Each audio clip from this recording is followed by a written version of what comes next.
I'll say this here because I never knew much about Armie Hammer. I always assumed he was a rapper like Hoodie Allen because I figured Armie couldn't be a real name, and it felt like, oh, that's a joke on Arm & Hammer, you know, like the baking soda. But no, his name is Armand Hammer, and he's a real person that is a bad person, I've learned now, in multiple ways. What a fun world we live in. He's actually like Armie Hammer the Fourth, Armand Hammer the Fourth, and his ancestor who was the first one was because his parents were socialists or something. They literally named him after the Arm & Hammer. Oh, wow. But Arm & Hammer, like the baking soda, I think predates that. It's a whole, I don't know, I went down the rabbit hole once because I was also like, is this really his name? Yeah. Oh, surely it's an alias. Well, enough of that mystery of how that person is going on in their lives.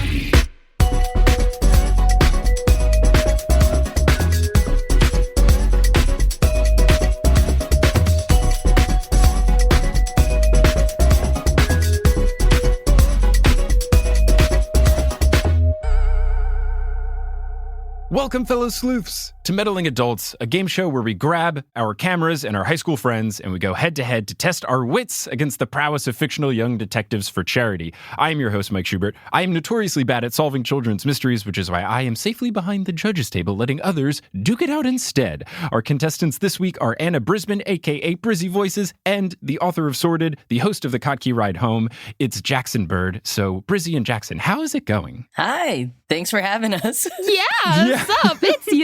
It's good, bad, you know? Mm-hmm. For context, recording this on January 15th. So yes, very good, bad. Right in the fun little sandwich between January 6th and January 20th. We're just in a, Yes! We're here to solve mysteries from, and this is the first time we'll be doing this on Meddling Adults, Veronica Mars. So I have to give a huge shout out to a listener named Mandy who emailed and said, hello, I love Veronica Mars. You should cover it on the show. And I said, I don't know which episodes would work best. And they said, I do. And here are some descriptions, and I've created my own summaries. So Mandy is making this episode happen. Wow. I'm very excited. I'm also excited because I know nothing about Veronica Mars, and I believe the two of you also know nothing about Veronica Mars? Correct. This will be my first impression of Veronica Mars. Yeah, I know a lot about the Kickstarter. I had to study that when I ran other crowdfunding campaigns, but I still never ended up watching it. All I really know about it is that Kristen Bell is in the show, and she's supposed to be in high school, but is definitely, I don't know what age she was. She was not in high school. Like, wow. She's a full-grown woman that's like teen stuff. Am I right? So that's what we've got going on here. I'm very excited for all of the Veronica Mars stands out there to get very, hopefully laughing at how little we know and not upset. All three of us are familiar with how diehard the Harry Potter fandom can be, but Veronica Mars fandom, question mark. I will say I've always wanted to watch it. I'm not coming into this to make fun of Veronica Mars at all. Like, I've always genuinely been like, oh, I bet I would like that. And now that I know that mysteries are a big part of it, that this is already increasing my opinion. I will say, I usually ask if people have any sort of mystery experience. And Anna, when I DM'd you, I believe in all caps, you said, I love anything with mysteries in it. So are you a big mystery nut? Is Jackson in for a rude awakening? I just like figuring things out, little clues and puzzles, and so. How about you, Jackson? Are you well-versed? Not as much as Anna. I do like mysteries, and I also learned as an adult that I am into mysteries more than I thought. So I tried reading some Agatha Christie and stuff last year, and I'm into it, but I don't think I'm going to be great at this game. Well, many before you who have said they're going to be bad have been great, so don't worry. My problem with mysteries is I'm not looking at the clues. I'm looking at, what kind of twist are they trying to pull here? Who's the least expected person? Ooh, next level. I'm not going to give too much away here, but I will say that some of the reveals in these Veronica Mars ones are very out of left field. So I would say have that critical brain going, because I got all of these wrong because the twists are quite surprising. So it's going to be a fun one. But here's how the game works. I'm going to be recapping 3 mysteries from the esteemed television program sensation Veronica Mars. Neither of you have read or seen these episodes ahead of time. I will lay out all the clues. I'll ask for your accusations, and each correct guess will earn you points. But there's also bonus points at stake, because if your guess matches not my incorrect guess, but in this case, Mandy's incorrect guess, you will earn a Misery Loves Company bonus point. So this is a Mandy Loves Company bonus point for this special episode.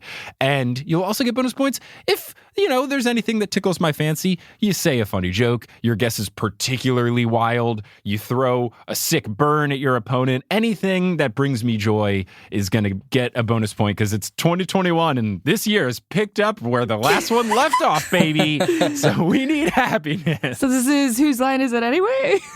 Except the points kind of matter in that whoever wins will be earning money for charity, which is a perfect segue into what charity are the two of you playing for? So Jackson, what charity are you going to be playing for today? I am going to be playing for True Colors United. They are a nonprofit based here in New York City that I've collaborated with before, and they work to support LGBTQ plus youth who are experiencing homelessness. That's great. That's fantastic. I've not heard of them, so I'm excited to look into them. Brizzy, who are you playing for? That's wild. I'm shooting for a charity based in Los Angeles for unhoused individuals and families. Amazing.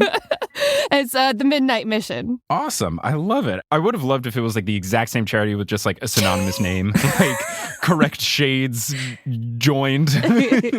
So we've got the charities. We've got the introduction done. So let's get into our very first mystery. We'll put the pedal to the metal as we get into the first mystery, episode 16 of Veronica Mars from season 1, Betty and Veronica. Quite a boring title. Well, I mean, that's a reference, right? Is it? That's an Archie thing, right? Yeah. Oh, okay. That's why I bring on people that know stuff. Like Riverdale, Archie, the characters. Betty and the Veronica. comics. Okay. All right. Cool. So let me just give very basic background about Veronica Mars. So in this first season, at least, she is still in high school. As the seasons of the show progress, she eventually goes to college. But currently, these are all season 1 episodes. She is a high school student, but she moonlights as a private investigator because her father is a detective. His name is Keith Mars. So it's got a similar Encyclopedia Brown vibe where the dad is into crime solving, so is the kid. That's where it exists. So in this particular story, we have Veronica Mars, who is waiting for her best friend named Wallace. Wallace is the star of their high school's basketball team. And Veronica is waiting for him after a game. And then Principal Clemens pulls Veronica aside and says that their high school mascot, Polly the Parrot, has gone missing and believes that it has been stolen. So the high school that Veronica Mars attends is Neptune High School.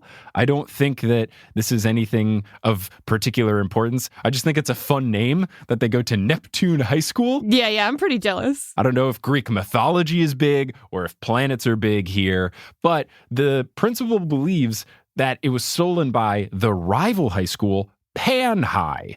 I'm assuming Pan a la Pan's Labyrinth and not like the local culinary school. Or it's the Pansexual high school.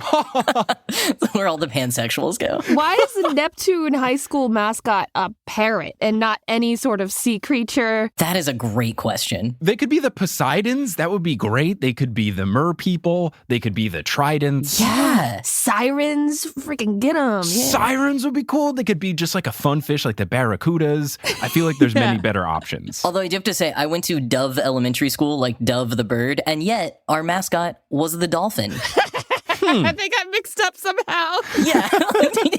Do you fly? Do you swim? I don't know. Neptune High School is also very confused on the water versus flying thing. So what does Veronica do to try to get to the bottom of this? She goes undercover to Pan High School as a Pan High School student. I don't know how she's able to accomplish this.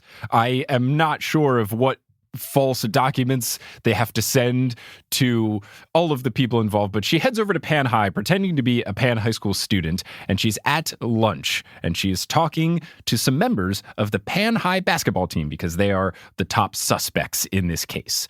So she meets 3 players. You meet Richie, who is number 13. You meet Curtis, who is number 2. And you meet Zeke, who is the team manager.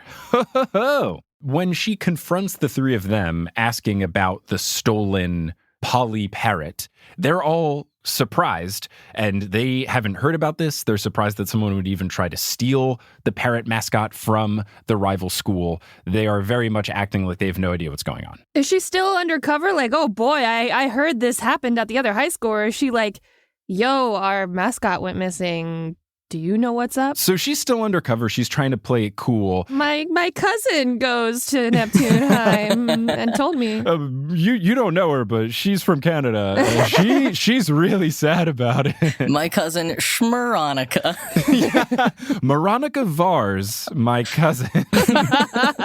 Wait, Neptune and Mars? Are you kidding me? Oh, whoa. That's pretty sweet. I guess maybe that's how they did it. Like, what high school does Veronica go to? Well, clearly it has to be another planet. It can't be anything else. So, in addition to asking about the stolen Polly Parrot, she learns from the students at Pan High that their mascot, I guess in retaliation, has also been stolen, and their mascot, much more thematic, is a goat. I feel like that makes more sense for Pan High to have a goat. Okay. Yeah. But Polly, Parrot, Neptune, not making a connection here. So while they're having this discussion in the lunchroom, a nerdy kid named Wilson walks in, and he is met with great applause because he claims he stole the parrot. I am the hero of Pan High School. I have stolen the Neptune parrot. And he has a picture of him with a parrot, and he's trying to impress Veronica Mars. Little does he know that she's on the case. While they are in the cafeteria, they also receive from Neptune High School, there is a package of goat meat sent to the cafeteria. I guess the joke is like, lol, we stole your goat and murdered it. Here's the meat that we made out of it. But if I was a kid in the cafeteria and they sent goat meat, I'd be pretty excited because that's going to be way more tasty than anything that at least my cafeteria in high school offered. I would be heading to the chef and be like, hey, can we make some stew? Never frozen. It's fresh. Also, your high school had chefs, Mike? What bougie high school did you go to? Oh, no, we did not. My high school had microwaves and way too expensive prices for what was, I'm assuming, frozen pizza. So I packed a lunch pretty much every single day because I was not going to pay top dollar for bad tater tots. So no, we did not have chefs. Big public high schools that I did not attend. I assume they have like grills. I don't know. I mean, TV high schools, yeah. They can totally properly prepare that goat for you. My knowledge of public high schools is basically High School Musical. I assume everything is just very well funded and there's just money coming out of every department in the school. Yep. So Veronica starts talking to Wilson, the nerdy kid. And how does she start to get information out of him? By flirting with him. You go, Kristen Bell. So she asks if he would give her a tour of Rest Stop 15. And Rest Stop 15 is the local place in Veronica Marsville. I don't know what town this takes place in. I think it's in California, in Veronica Marsville, where they go to, you park your car and do some stuff there or buy and sell drugs. Like lots of stuff goes down at Rest Stop 15. So Veronica, while she is asking, hey, you should show me Rest Stop 15, she looks at Wilson's locker code while he is undoing his locker. So she takes mental note of his locker combination.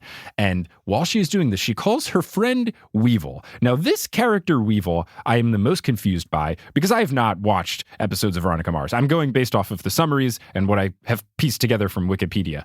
But I believe Weevil is a classmate of Veronica Mars at Neptune High School. But he is also the head of the PCH, so Pacific Coast Highway biker gang.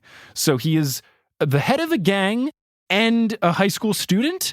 I'm not sure if he is older and he's gone back to high school or if he's, 17-ish years old and has risen to the top of this biker gang. I have no idea what's going on with Weevil, but I do appreciate him based on all of the actions that he takes in these episodes that I have the summaries of. Wow. So she phones up Weevil and she relays this parrot-based information and asks Weevil to intimidate Wilson at Rest Stop 15 into revealing where the parrot is. So using his biker gang repertoire of intimidation to get the information out of Wilson. So this happens. Wilson basically admits that the photo with the parrot is not actually Polly the parrot, but is instead a photo that he just took with a parrot from a pet store. So this was all a ruse from Wilson to try to look cool for his Pan High classmates. So we go back to Neptune High. Veronica is no longer undercover as a Pan High student, and she's talking with Wallace, her best friend, the basketball guy. And because he's so good at basketball now, he's got new friends. He's a popular kid, and some of his friends are his teammates on the basketball team. Those are the people that he is speaking with at lunch. You don't get a lot of the names. You do get the name of one of the kids, Jack. He is a teammate of Wallace. They are nervous about the big game that's coming up because rival high school, you want to make sure you win, et cetera, et cetera. Wallace also later reveals that he is a part of the group that took the goat from Pan High. So he got in on the mascot stealing shenanigans. Now, Veronica has also learned from Weevil, her biker gang friend, that he is also acting as a bookie, so he's taking bets on this upcoming high school basketball game. And when she talks with Weevil about the betting, people are only betting on Neptune to win, which is suspicious. Weevil confirms that he's not rigging the system in any way, but so far people have only placed bets on Neptune High to win, so that feels a little suspicious. So it is the day before the basketball game, and the high school in, I don't know if your high schools had this. Mine never had this. I think this is a TV high school thing where you have like daily news instead of morning announcements. Oh, yeah. Totally a movie high school thing. Yeah, I've never known of a single high school that did this. I did morning announcements in my high school, but we did not have a video production team for, announcements. Yeah. So it's the day before, and there's a video that interrupts the Neptune High Daily News, and it's a masked man who has Polly the parrot and is threatening to kill Polly the parrot unless Wallace, the best friend, the best player on the team, only if he sits the game out will Polly's life be spared. So Veronica is very scared about the situation, inspects the video, and notes that on this masked man's shoes, you see the number 13. You can't make other details out about him, but he does have a number 13 on his shoes. She talks with her friend Meg, who says that the only way that this video could have happened is if they recorded this yesterday and then somehow messed with the video of the announcements for the next morning. So, long story short, from here on out, Veronica is able to get back both of the mascots. She's able to frame the actual culprit, which she does deduce. So I turn to the two of you. Who is behind the stealing of Polly the parrot?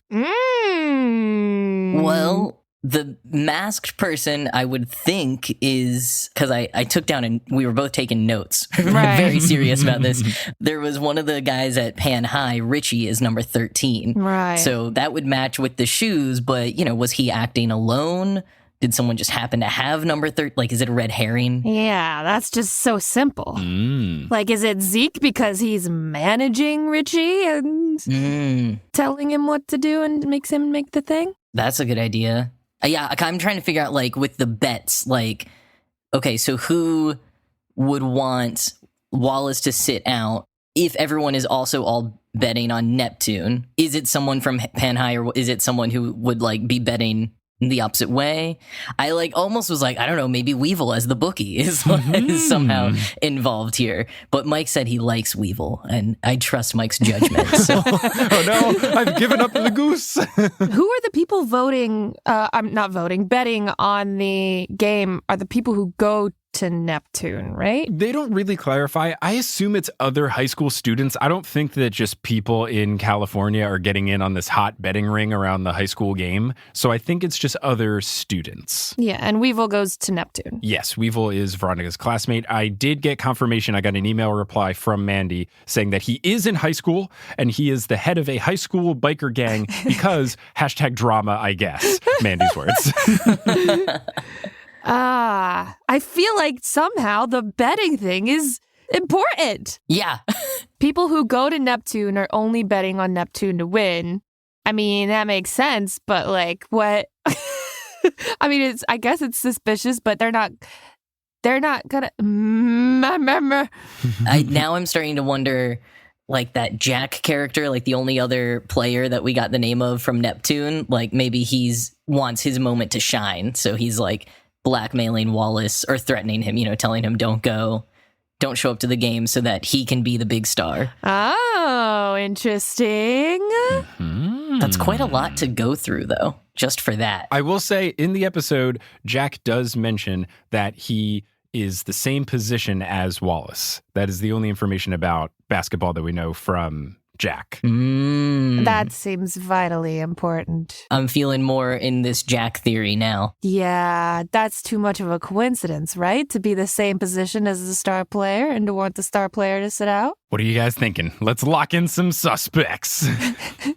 Even though I like Jack better as an answer now, I want to say Zeke is the mastermind. The team manager. Okay. So I am happy to reveal that it was Jack. Jackson, you nailed it. So it was Jack. Jack basically devised this whole plan as a way to try to get Wallace out of the game. He wanted to take over his starting spot on the basketball team. You learn that Jack wears number 13 for Neptune. So you were right that Richie, number 13 on Pan High, was a red herring. They just happen to have the same number. That's the 13 in the shoes. And the whole betting thing was that basically Jack was matching all of the other bets that were happening that were saying that Neptune was going to win. And then he was going to try to throw the game so that he would get all of the money. And by being the starter, he was now the starting point guard. He would be more able to throw the game and then get a bunch of money for betting against his own team. So Jack is a real scoundrel. Wow. Whoa. So he cared about money, not fame. Yeah. It feels bad that he's like jealous of the fame of being the starting point guard, but then also wants to just like get a bunch of money. Strange situation. Not a big fan of Jack. No. But Jackson, I have given you 3 points for nailing that suspect. And Anna, I gave you a bonus point for being a little in on helping Jackson out getting to that final thing. Totally. And also, I like thinking that the team manager is a mastermind. I think that was a fun little rabbit hole to go down. Thank you.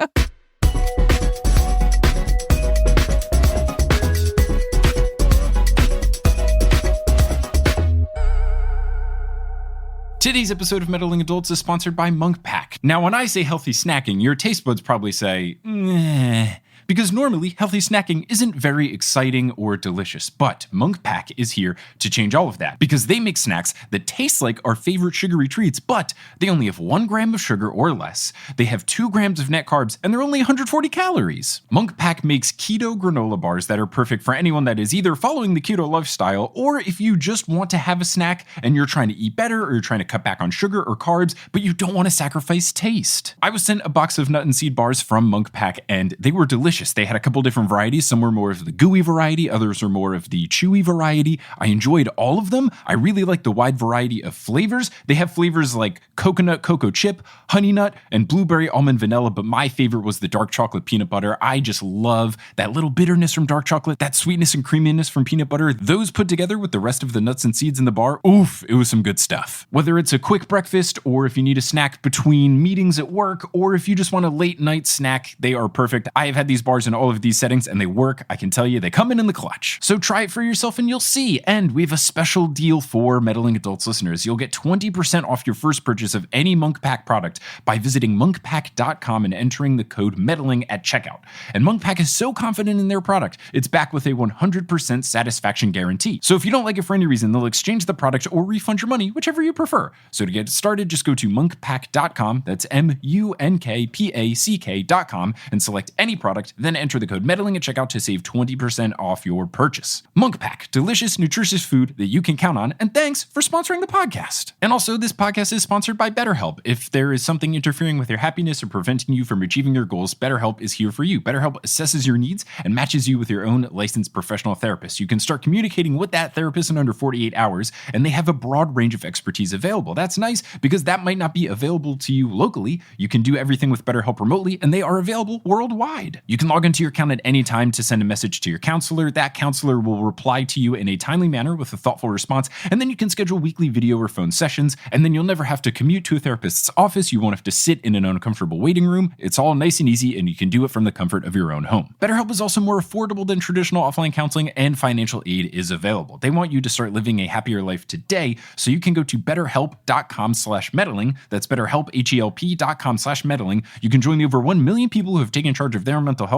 with the help of an experienced professional. And as a Meddling Adults listener, you'll get 10% off your first month. So again, that is betterhelp.com/meddling. You'll get 10% off your first month, and you can start talking with a professional therapist about whatever's going on in your life. 2021's been pretty rough, so if you need to talk to someone about it, BetterHelp can be the service that helps you talk to someone and get through whatever's going on in your life right now. So thanks, BetterHelp, and let's get back to the show.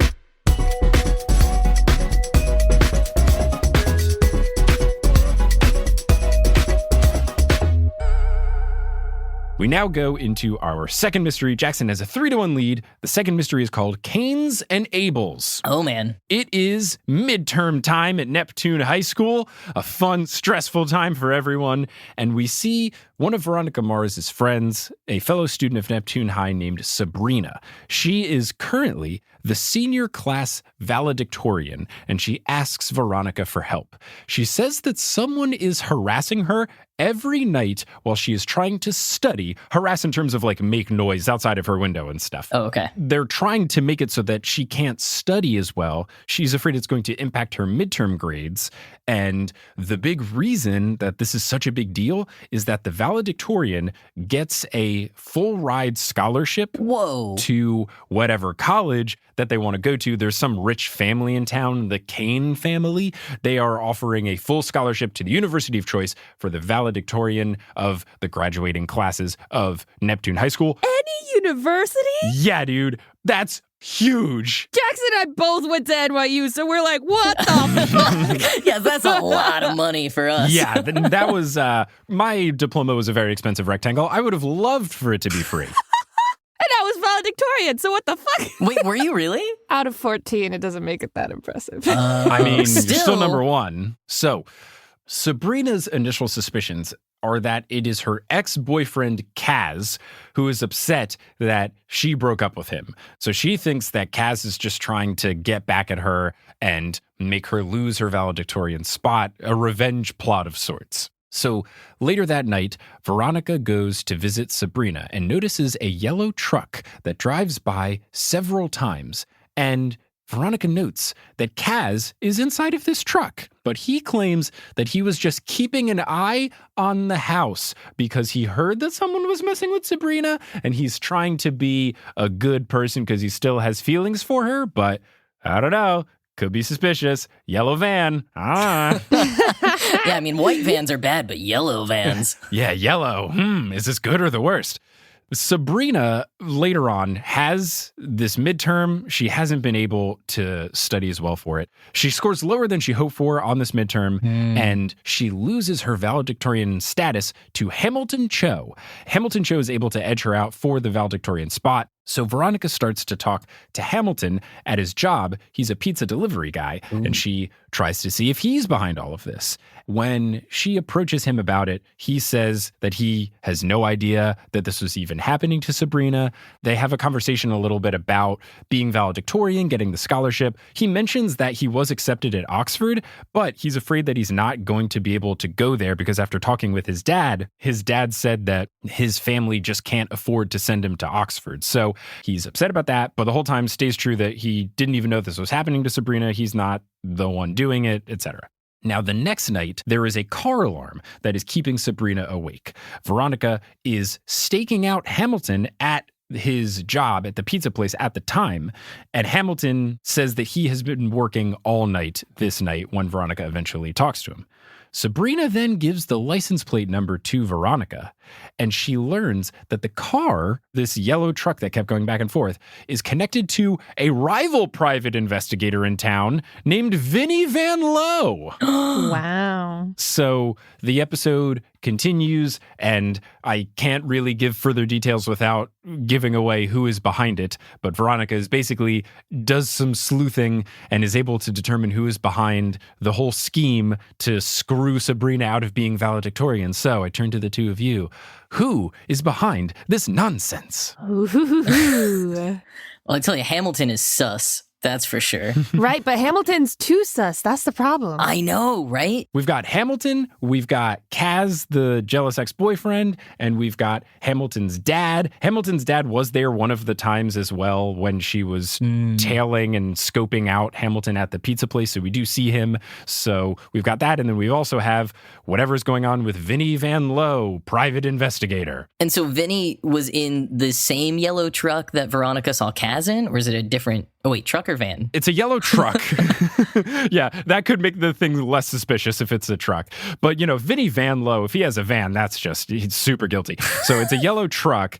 They run the plates on the truck. Sabrina's able to get the license plate number, and Veronica finds that the plates of it belong to Vinnie Van Lowe, who she does some research, and that is a rival private investigator in town. I guess he's very upset that a high schooler is taking away all his good business, maybe. This is a backdoor way to get back at Veronica Mars by making her friend lose valedictorian status. Yeah, that's super, super random. I know what I'll do. But that is the same one that Kaz was in? Yeah, yellow truck. I believe this is the same one that Kaz was in the first time. So, like, Kaz is maybe somehow in cahoots with Vinny. Could be. This is a wild card, and the last part doesn't make sense that Sabrina would give the license to Veronica because this could give her up, but I want to say it's Sabrina. You think she's doing it to herself to try to... Self-sabotage. She's got some, drama and with her personal life where she doesn't want to be valedictorian or doesn't want to go to college, so she's trying to come up with an excuse, doing not so great on the midterms, so it's not her fault and her parents can't get mad at her. She was harassed and that was the problem. So she hires this private investigator to fake it for her, but then she gives herself away by giving Veronica the license plate number. I think that's actually pretty good because, I could totally see that happening. And, maybe the boyfriend is involved too.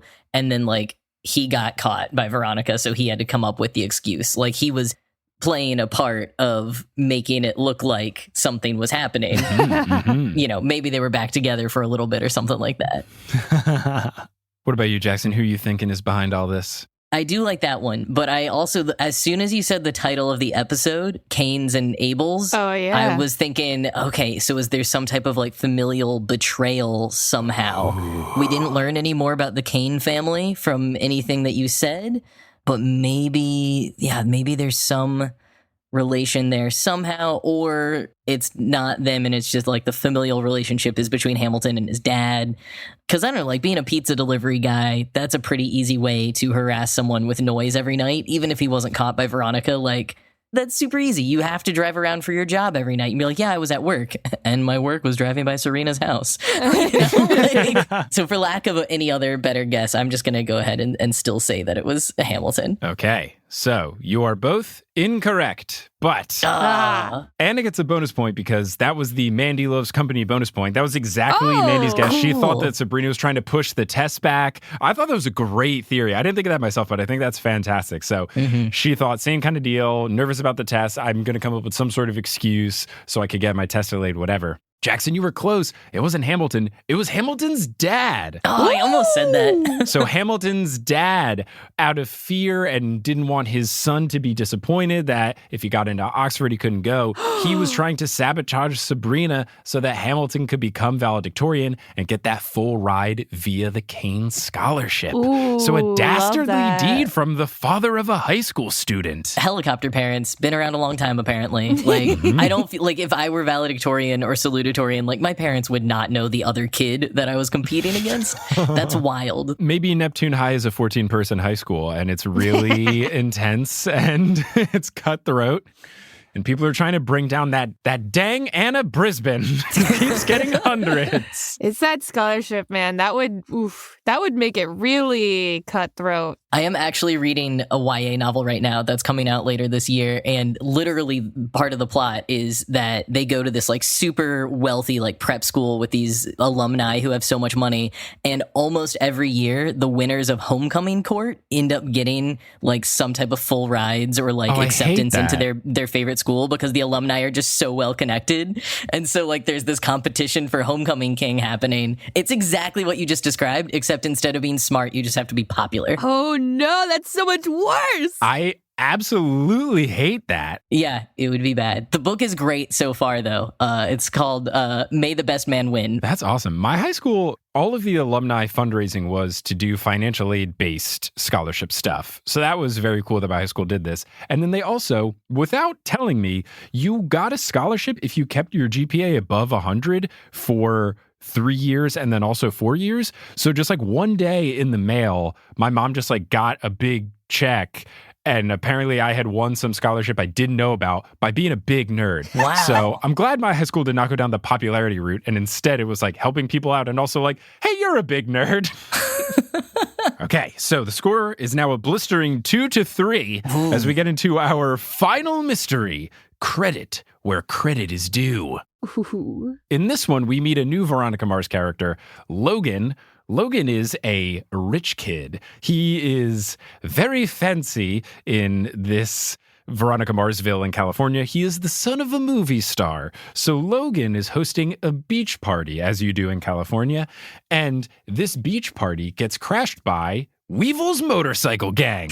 There is tension between Logan and Weevil because, of course, and they exchange some words back and forth. And apparently this gets so heated that the sheriff gets involved. The sheriff's department arrives on the scene, breaks up the party, and everybody scatters because they're all in high school, and that's what you do.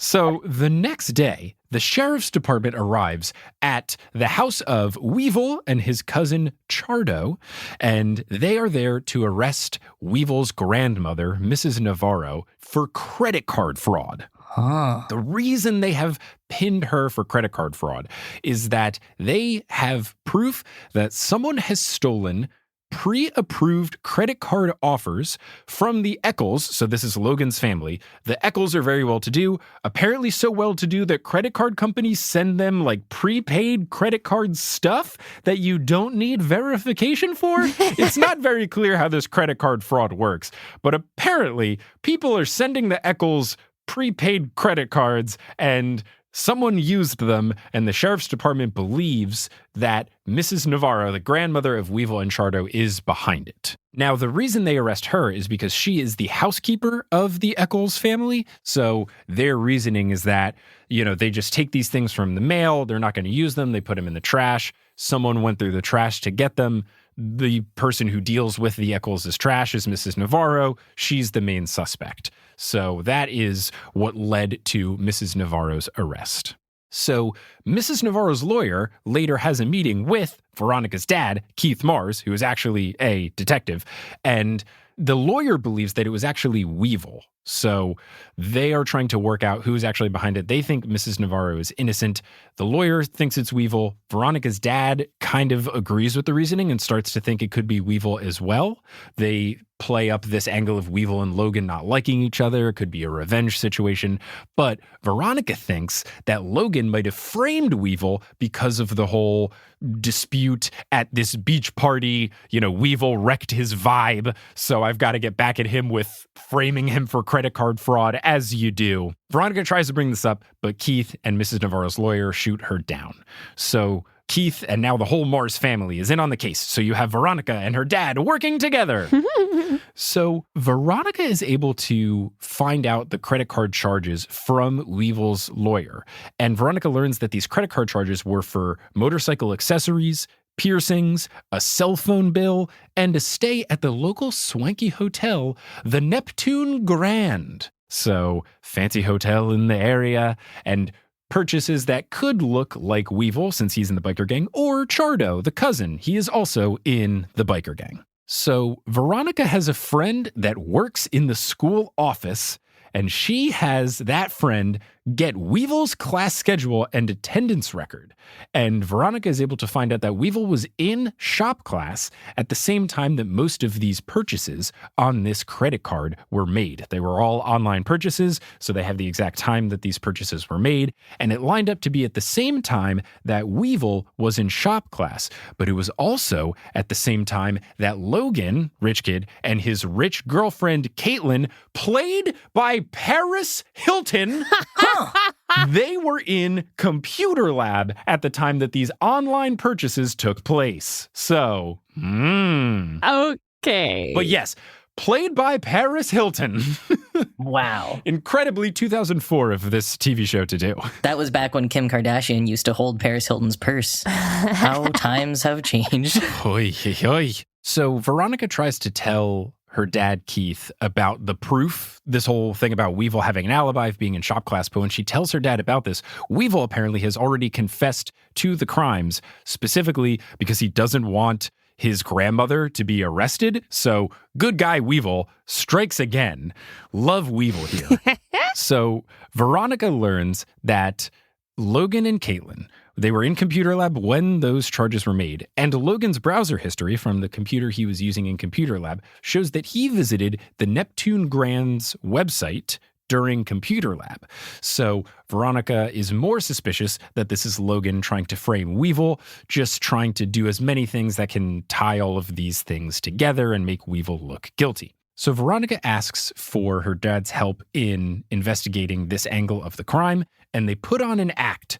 So they go to the fancy hotel, and they do this extravagant, over-the-top, very iffy thing where Veronica pretends that she hooked up with a guy and got pregnant, but she doesn't know his name, and her dad start causing this scene in the lobby of the hotel, and they're making this big deal about it, and they're asking for who was the person that was at this hotel, who had the room. Wow.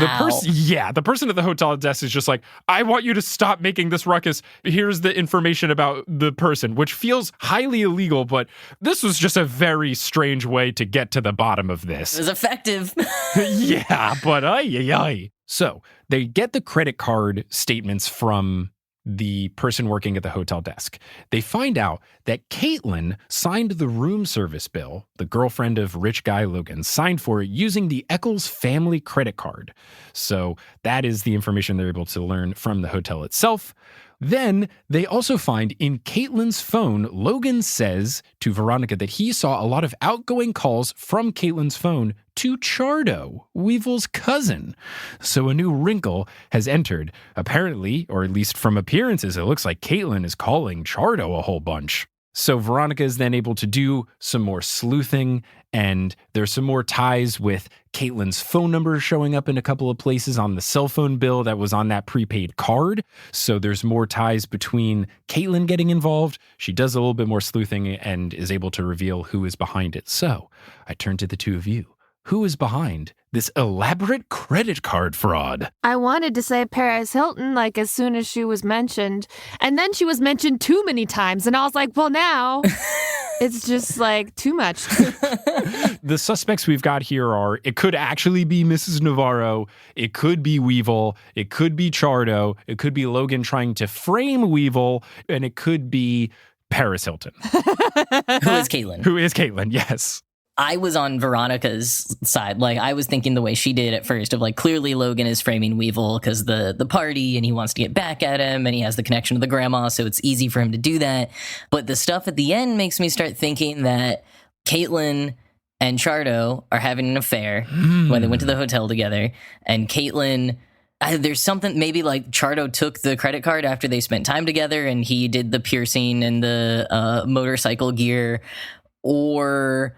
oh, maybe she took the credit card so they could have their, like, night together, and then realized there was going to be, like, a paper trail, and somehow convinces him to take the card and make it look like it was a fraud by, like, doing other charges on it and, like, stuff that looks like it could be Weevil.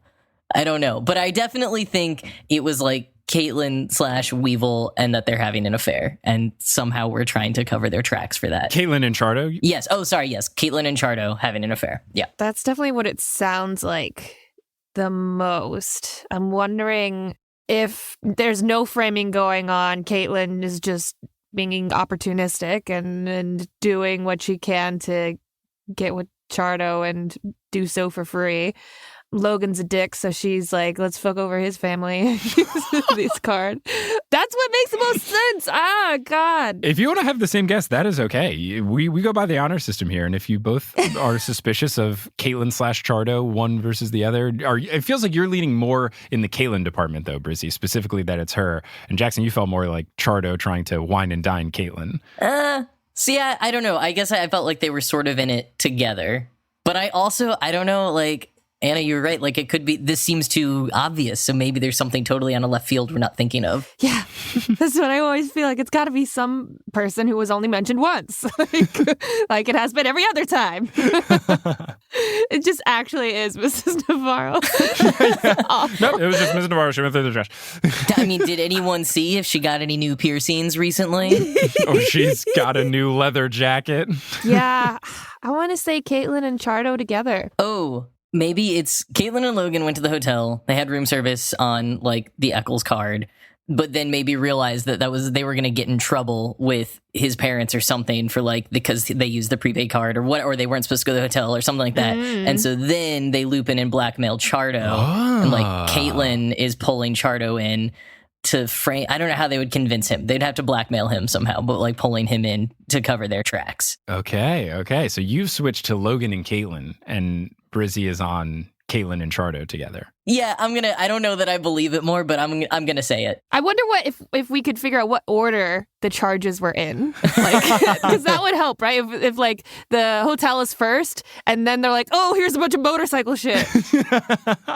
Okay, so the final answer. It was just Chardo by himself. Yes, Chardo. So I'm giving the edge to Anna there because you were pretty close. I mean, your initial thought, Jackson, from the very beginning was that Chardo was just trying to wine and dine Caitlin, and that's pretty much it. So he was having an affair. You were correct. He was having an affair with Caitlin, and he started to feel insecure about not being able to be as fancy and pay for things like Logan is able to. So in order to try to look nice and well-to-do for Caitlin, Paris Hilton, he decided to steal these prepaid credit cards, whatever the hell, and do a whole bunch of stuff to try to be fancy with her. So it was just Chardo after love, Paris Hilton / Caitlin's love, and they find out that it was him. There's a whole big thing where Weevil gets all mad at Chardo because how could you put our grandmother into danger like this? Yeah. So Weevil, again, is a good guy by trying to set Chardo straight.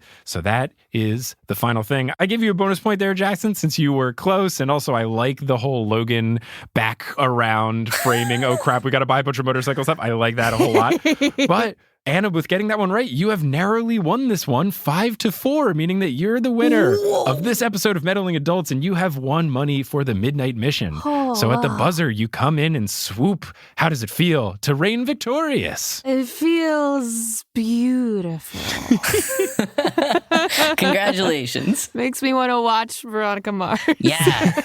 We could have a watch party of these 3 episodes specifically, and we can see how different it fared just from the descriptions. But again, shout out to Mandy for putting this together. I'm very happy we were able to make this happen. But thanks to you so much, both of you, for joining. What a fun experience. Yeah. If people want to find you doing stuff on the internet, where can they do so? Anna, how about you go first? I'm on the internet as Brizzy Voices, BRIZZY, on everything, mostly on the YouTubes, the Instagrams, the Twitters, and the Twitches. Great. And what about you, Jackson? I am on the internet as Jack is not a bird on everything-ish, but mostly Twitter and YouTube and Instagram. And also, as Mike said at the start, I am the host of the Cocky Ride Home every single weekday, wherever you get your podcasts. Awesome. Great. Well, thank you both again so much. Listeners, thanks for listening. And, this was a fun one. We had some interesting high school shenanigans that feel much more grown-up than high schooling. So it would make sense that rather than kids, you two and the people we talked about today are just a bunch of meddling adults.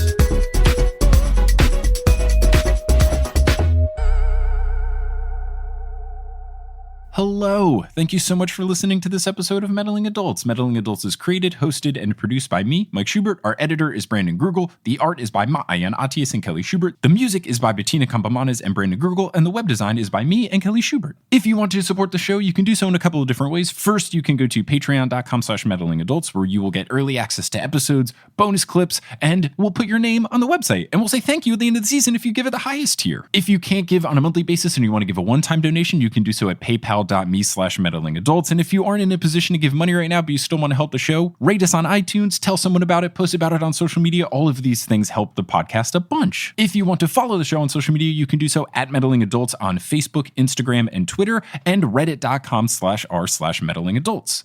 Our website, meddlingadults.com, has more information about the show, as well as things like our merchandise. We have a Murder Hornet sticker back from season 1, whole bunch of fun stuff there at meddlingadults.com. And of course, thanks to Multitude for having us as a part of the collective. If you want to learn more about all of the wonderful shows that Multitude has to offer, you can go to multitude.productions. I am a part of 2 of them, and I am very biased, but I think they're great. So thank you again so much, and hope to see you next Wednesday. Subscribe to the show if you haven't already so you don't miss it. See you next Wednesday for the next episode of Meddling Adults.